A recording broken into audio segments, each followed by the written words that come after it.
Hello, how are you doing today? This is Brian, and appreciate you tuning in.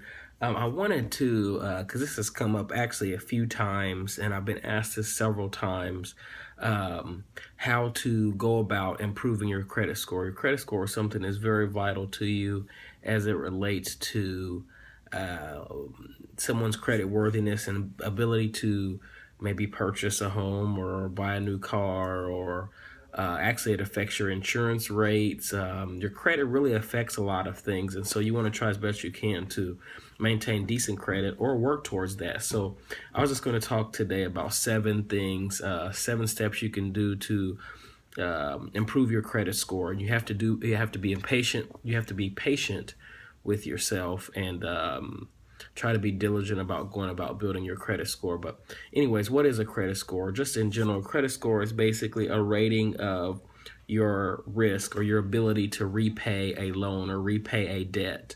That is what it is, your ability to repay a debt. So when a creditor, there's 3 credit bureaus that try to analyze your credit. There are TransUnion, Equifax, and Experian. So oftentimes these credit reporting agencies will receive information from creditors or from people that either lend you money or have been assigned to collect debt from you. They assess your ability to pay that debt back. And if you run delinquent, or what they call 30 days past due, they begin to begins to have a negative impact on your credit score and going forward. So let's talk a little bit about 7 steps to improve your credit. Number 1, watch your credit card balances. What you want to do with any credit card or credit debt that you encounter, especially credit cards, you want to never exceed 30% usage on that credit card. So basically, if you sign up for a new credit card, and let's say you get a credit limit of $1,000, you want to try as best you can to keep that balance under $300. So you want to basically take that credit card, and now in your mind, even though you have $1,000 credit limit, you want to only have usage up to $300, and that will give you a positive mark on your credit report. And you don't always have to pay the balance always pay the balance off in full. That's kind of a myth. Lenders want to see your ability to repay over time. So it's always good, actually, if you have a small balance on a credit card, especially below 30%, it's going to have a positive impact on your credit report. And so you want to eliminate credit card balances as best you can, but if you can have them at 30% or less, and even a small balance, that's even a positive mark on your credit. Okay. Number 2, you want to leave old debt on your credit report. One of the criteria of building your credit is length of time. How long have you established credit for? So even if you have, like, let's say an old Macy's card or old Kohl's or Target credit card, even though you may never use those cards again, or you may destroy them because you're afraid you're going to use them, keep the credit or trade lines open, because one of the criteria for building your credit is length of time, or your history, your ability to repay a debt over a long period of time. So if you cancel or close a credit line or credit debt that's 7 years old, and that's your oldest trade line, that's actually going to have a negative impact on your credit score. So you want to make sure when you establish credit, you hold it over a long period of time and don't get rid of old debt in terms of the trade line. Now, you want to pay it off, but you want to keep the trade line open because it also goes by the age of your debt. Well, you want to use a calendar. Use a calendar to just make sure you pay your debts on time. If you can set up an automatic payment, that's the ideal way to do it, or go online or set up an automatic or online bill pay situation. That's probably the best way, because sometimes things happen in the mail and things happen to where things could possibly be running behind or running late. So you want to try as best you can to use a calendar. If you can set up an auto payment, that would be a really good option to do. But if you're going to mail something by mail, you always want to give yourself about 10 to 15 days before it can actually post to your account, and sometimes even longer than that, depending on what the bill or credit is for. So that leads into the next one: pay your bills on time.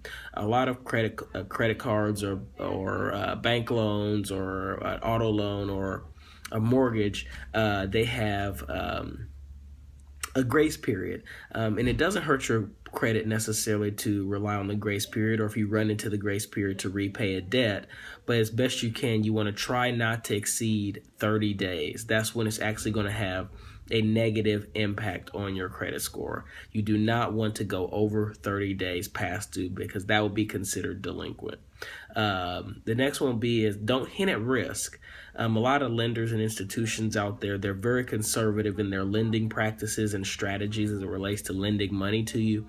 So you don't want to hint at risk. And what I mean by that is you don't want to have a lot of inquiries on your credit. You don't want to be constantly applying for credit cards or new trade lines, or constantly trying to buy a new car every month or whatever. You want to be strategic, because one of the criteria for your building your credit is the number of inquiries on your credit. And that's going to be a direct reflection of your risk. One would be, why are you always applying for credit?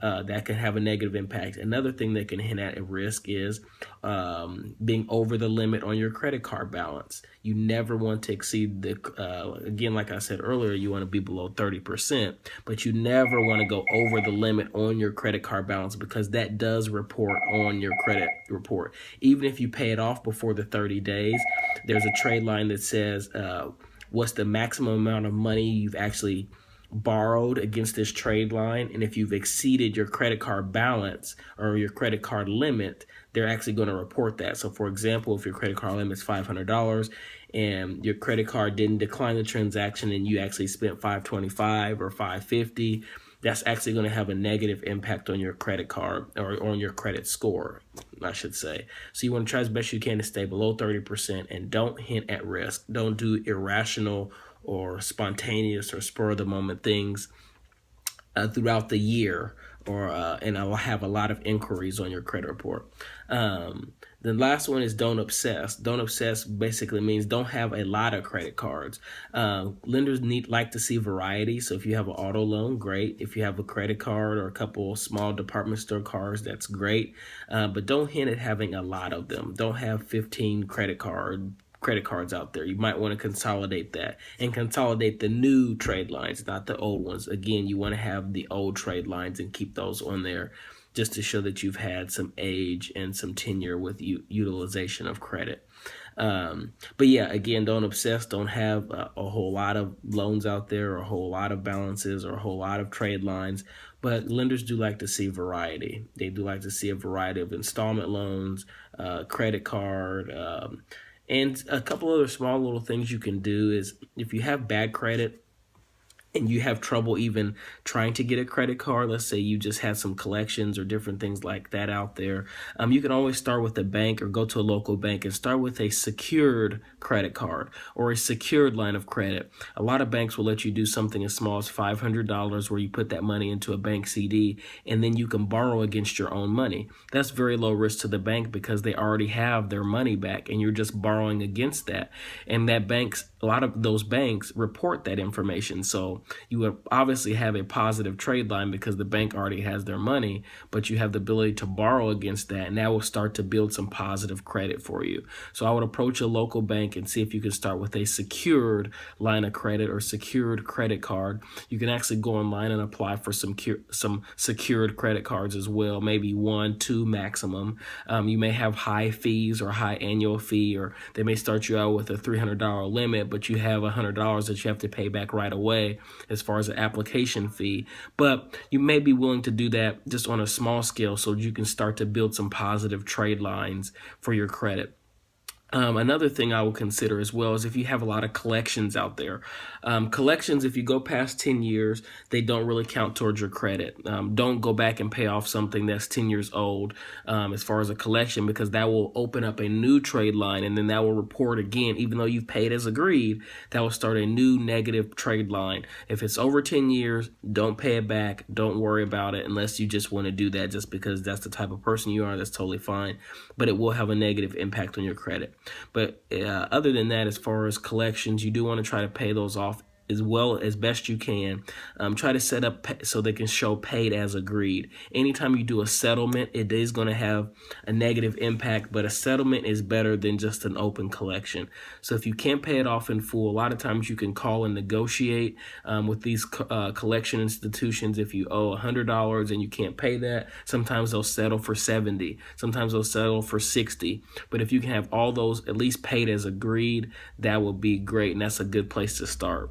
Start with your collections, get those caught up. Start with some positive trade lines as best you can, including a secured credit card if you can get approved for an unsecured one. That's another great way to start building some credit as well. So I hope you've enjoyed this conversation. I hope you've enjoyed this talk on some ways to improve your credit. Again, I look forward to hearing some positive results. It is going to take some time because it is your ability to repay debt or repay a loan or repay a credit card or ability to repay over time. So you have to give yourself some grace, give yourself some time to rebuild that credit. But if you follow those steps, you'll be on your way to an excellent credit score. Have a great day. Bye.